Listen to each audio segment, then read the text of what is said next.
Been nearly 1 year since a San Marcos police officer who was off duty at the time hit and killed a woman in a crash in Caldwell County.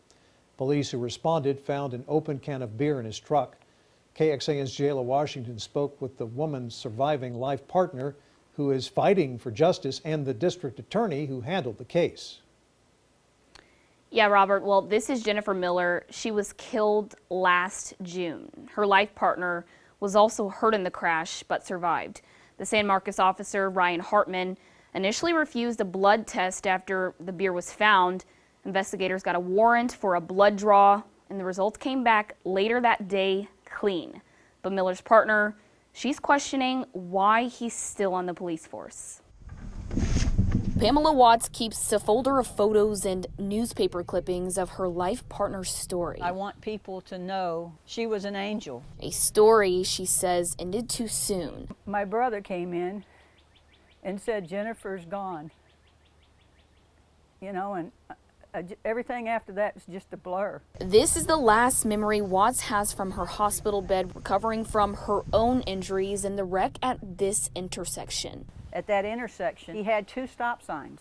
He sped past all of those at 16 miles an hour over the posted speed, ignoring all warning signs, and actually accelerated through the intersection, hitting us. The crash report shows there was an open container of beer in his truck, but states officers didn't smell any alcohol in him, and he didn't appear to be drunk. Hartman, though, refused a blood alcohol test. He knew what protocol was going to be. He knew by refusing the blood draw that they would have to get a search warrant. He was waiting out and letting the clock tick. The Lockhart Police Department, which responded to the crash, recommended criminally negligent homicide charges.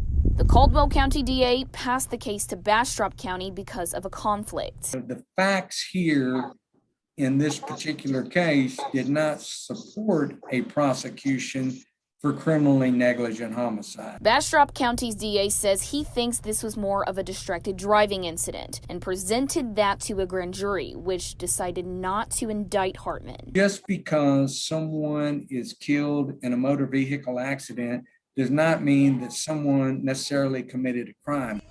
Watts still wants some accountability, posting these flyers all over town.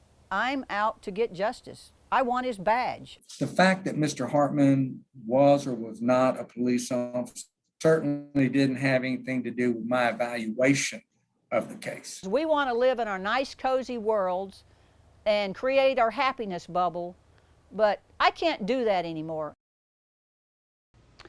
Now, Officer Hartman did get a ticket for running a stop sign. He was placed on paid administrative leave and went back to active duty in November. A letter to council was sent by the police chief saying he did speak to investigators before bringing Hartman back. San Marcos Police declined a request for an interview with the officer or a spokesperson. Watts now is planning a protest at City Hall on the anniversary date of her partner's death next week. I'm live in the studio, Jayla Washington, KXAN News.